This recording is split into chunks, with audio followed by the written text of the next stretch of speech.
We're not against rap. We're not against rappers. But we are against those. Something big about to happen. I hear the beat tapping. We some fly rhyming felines rapping on the track. Better yet, grab a gat, cause we hot like Enzo. Doors closed, windows up, cause that's the way we like to ride. Windy City hitting. Check mic 1 2 1 2. We live, baby. Yo, what's good, world? This is your girl, MzHipHop, and you're tuned into another powerful episode of Speak Your Mind Radio. Today, we're getting real personal because I want to take y'all back to the moment hip-hop didn't just speak to me, it claimed me. It tapped me on my shoulder and said, "You mine now." Now, everybody got that one track that hit at the right time. And for me, it was 36MAFIA, Tear the Club Up. That song came out in 1997, and I was 13 years old. And rest in peace to Gangsta Boo. You know what I'm talking about? Because we can't talk about 36MAFIA without Gangsta Boo. I'm going to get back to that in a moment. But 36MAFIA, Tear the Club Up, this was the first minor success for the rap group out of Memphis, Tennessee.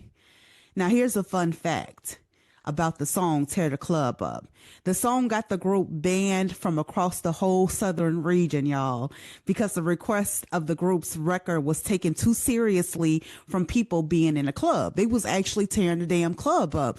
You talk about music having an effect on people. This is one of the first songs that went viral that actually had people in the mentality of chaos, you know, because listen, this song Mad came out when I was 13 years old, but they were still hopping in the club when I got to go to the club at 18 and 19. I was away at school. They played this song in the club. People be clapping their fists in their hands real hard. And all of a sudden it was like a mush pack or whatever it's called when you're in the middle of chaos and people like gyrating all around you. That shit was scary, but it was fun because us college students always knew each other, so we weren't hurting each other like that. I mean, we had stuff happen on campus like shootouts and stuff like that, but for the most part, we were family. So it didn't really take our brains to, 0 to 100 like that. We were having fun.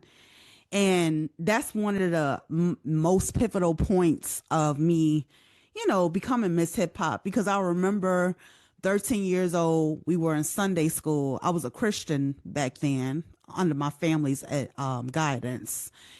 And my pastor walked up to me and my best friend at the time, and he was like, yo, well, he didn't say yo, but he was like, yo, y'all not supposed to be listening to secular music. And we looked at each other like, oh, okay. And so my outspoken ass, I said, why aren't we supposed to be listening to secular music? And he was like, because it's not of God, it's not godly, and it's not of this world. And I said, oh, okay. So me and my best friend walked away, and we talked privately. And I asked him, I'm like, so are you going to stop listening to 36MAFIA? And he looked at me. He was like, yeah, I probably am. He said, what about you? And I said, yeah, I probably not. And he was like, don't you know what 36 stands for? I said, yeah, I know what 666 stand for. I said, but they probably don't really worship Satan like that. This is before I knew about the Illuminati when I got in my 20s and stuff like that and how corrupt the music industry really was. But at the time, 36MAFIA was looked at as an underground hip hop entertainment group back then. It wasn't until decades later Juicy J decided to go mainstream with his music, which is why we hear so many samples today in music from 36MAFIA, like Young Nudie, Lemonade with Project Pat, who's a part of 36MAFIA. That's Juicy J's brother. Or Megan Thee Stallion and Moneybagg Yo when they're taking samples from Project Pat songs. You feel me? So I ain't gonna lie, like I probably should have listened to the pastor and not listened to secular music as much, because 36MAFIA music kind of fucked me up in the head a little bit, especially going into college as a young lady. And that's all I'll say. Okay, so I'm gonna tell y'all something real and something raw. When Tear the Club came on, up in the place. When that beat dropped, I swear it felt like the whole room paused. The lyrics hit like a message from the universe, like somebody looking at you saying, keep going. You got a voice too. And at that moment, I knew hip hop wasn't entertainment for me. It was direction. It was identity. It was purpose. That was the moment I became MzHipHop. And if you're listening right now, I want you to think about the moment hip hop or whatever you love first called your name. That moment is powerful because it still lives in you. You know, keep that same energy. You rocking with Speak Your Mind Radio. And that's the story that's not even through yet about me becoming MzHipHop, you know.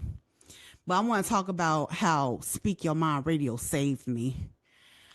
So tell me, y'all, you know, I'm just talking my shit right now, but what's the vibe, you know? MzHipHop is back again, and I'm talking about something real close to me, and that's how Speak Your Mind Radio saved me. So today, I'm just going to be diving deep into something close to my heart. The story of how the whole platform saved me in ways I never even expected. I remember that conversation I had with my friend like it was yesterday. We were talking about music, life purpose, and, you know, they said, girl, you need your own mic. You need your own lane. And something in me lit up. Starting Speaking My Radio wasn't just a choice. It was like grabbing hold of something that kept me going, you know. Every interview, every indie artist, every night I stayed up editing or researching, it gave me a sense of direction and healing. This show became more than content. It became therapy, strength, and a proof that I got something to say and that it matters, you know. Right before COVID-19 started, I had somebody hit me up in my Instagram DM, you know, slid into my DM. He was like, yo, can you listen to my podcast? And at the time, I didn't know what no podcast was. I'm like, what's that? He's like, you know, it's just a platform where you get to talk and speak your mind, basically. And I'm like, okay, cool. I listened to his episodes. They were astronomical. I mean, I'm talking about history facts, important dates and times, and his voice lit up the whole show. And when I gave him feedback, he asked me to come on his show. I went on his show. We talked about abortion. We talked about COVID-19 restrictions and guidelines. We talked about a whole slew of things. You know, we even talked about music. And then he made me want to start my own podcast. So I introduced him to my podcast, and we got to talking, and we would talk about music naturally. And that's what got me into the music lane. So once we got through with our episodes, I would go back and talk about songs like, or albums from Eminem and stuff like that. And I noticed that once I was done, I was just starting out. I had like 500 plays. That was big to me back then. And just starting off, like, wow. So I continue to talk about music. I continue to bring artists on, indie artists, to talk about their music. And I noticed the numbers would skyrocket. And this is just me starting off. I was like, I'm going to keep talking about music because I got something to say and I love music, you know? So that's kind of like how that happened. So to all my listeners chasing their thing, whatever it is, trust the calling because it knows what it is doing, even when you don't. Speaking My Radio saved me, and I hope in some way it heals you too. So let's keep building. Speaking My Radio saved me from a life of boredom. When I would get off work, I would have nothing to do, and I would feel like my life was unfulfilled, you know, until I got started in podcasting. And then I also realized that the conversations I was having with people were very therapeutic. It was like a free therapy session. You don't have to go to your therapist's office and talk to them on the couch. You can call up Speaking My Radio and tell me what's going on. Make sure it got some music facts after that. And everybody's life is music, if you think about it. Everybody's life has a soundtrack. You think about some of the hardest times you were going through or some of the greatest times you were going through and what music you liked back then, which is why I was able to pull 36MAFIA back out the hat. Tear the club up. Okay, Lord, let me get into this, like, because I'm just, like I said, just talking my shit right now. But the wildest interview story I ever encountered. Okay, Check this out. MzHipHop had a wild, crazy story to tell. It's behind the scenes and you know, it's an interview moment. So picture this. I'm setting up everything, the lights, the mic, the vibe right. The artist is running a little late and I'm thinking, okay, cool. Things happen, you know? Suddenly dude bursts through the door, hyped, yelling, let's go, I am ready. He sits down, knocks over the water bottle, hits the mic by accident, and just starts talking before I even introduced him. I was like, hold on, slow down. Then halfway through the interview, he said something so wild that I had to pause, like, sir, what did you just say to me? But you know me, I kept it professional. I steered the ship, and we ended up having one of the funniest, most honest interviews ever.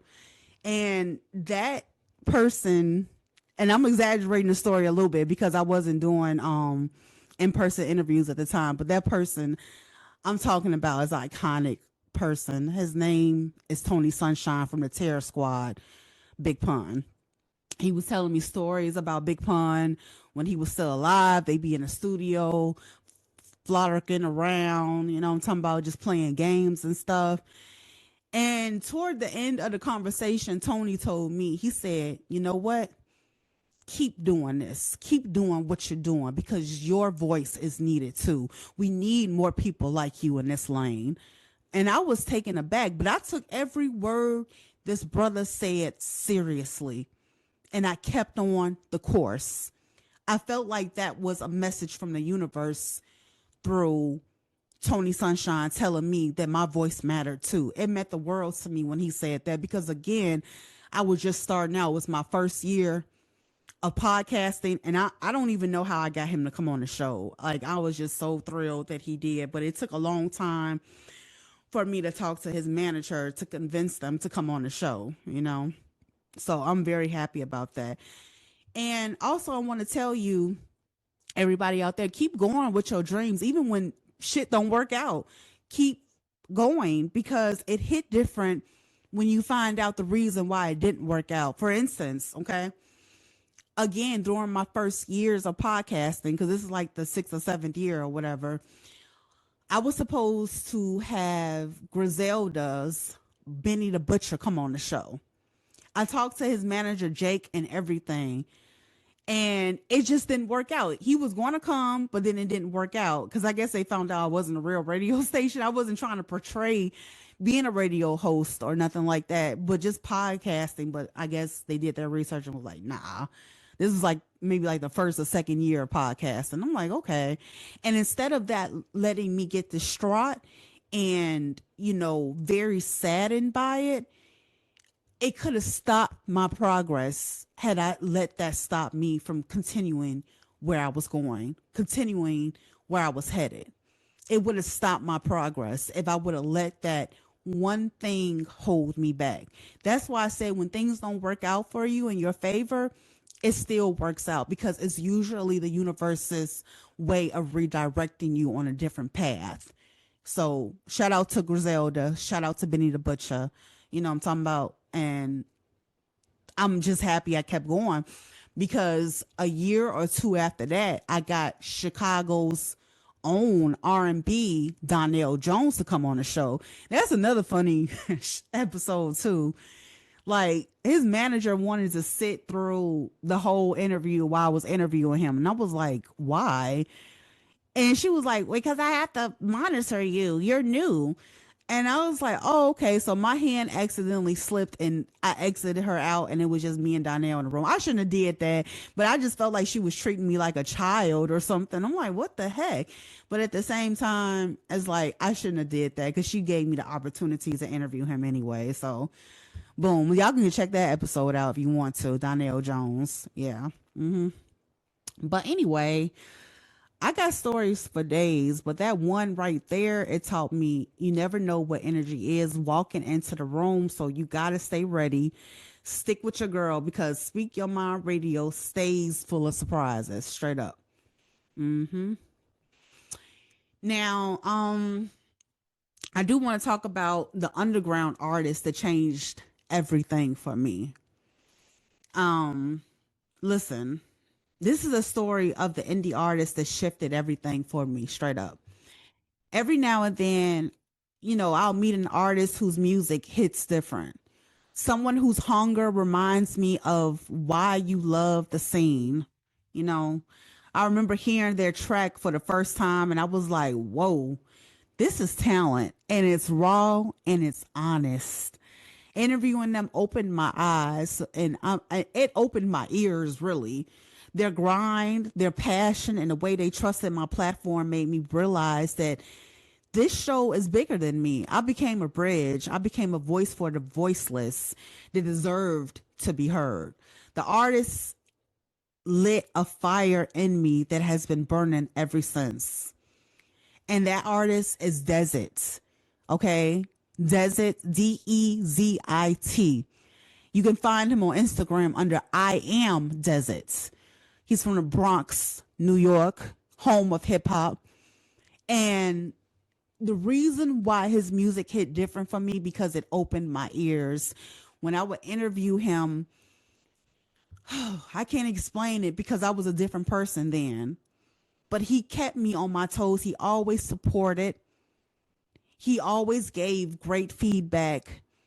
And when we would do our episodes, he would share it like it was his own. And again, I'm telling you, this is like the first 2 or 3 years into my podcasting career. I know better now. I know my worth. I've been know my worth. But I'm saying Desert really brought me out of the darkness, the wilderness, and brought light to what I was doing and why I was doing it and why it was important for me to continue on because unlike Benny the Butcher coming on the show, I have indie artists coming on the show that want their music heard too. So it's not about being famous. It's not about having a big, huge following or nothing like that. It's about contributing back to what made me, and that's hip hop. I am MzHipHop. Okay. So to all the artists out there listening, keep pushing because you never know who is watching or who you are inspiring. And to that artist, thank you for helping shape the woman I am behind the mic. Speaking My Radio loves the underground forever. Okay. So let me tell you, I'm gonna get out of here because I've been talking y'all ears off, and I promised that I wouldn't do that. Because who wants to hear me rant for 15 more minutes about Speaking My Radio? Exactly. But no, I have an artist coming on soon, so look out for that. I hope you all have a beautiful weekend today. I'm talking about it's Friday, December 5th, and it's 4:13 a.m. So I have to get ready for work soon. I love you, Chicago, and have a great day. Bye. Oh, if you want to come on the show, Speak Your Mind Radio 2021 at yahoo.com. Hit me up. Peace.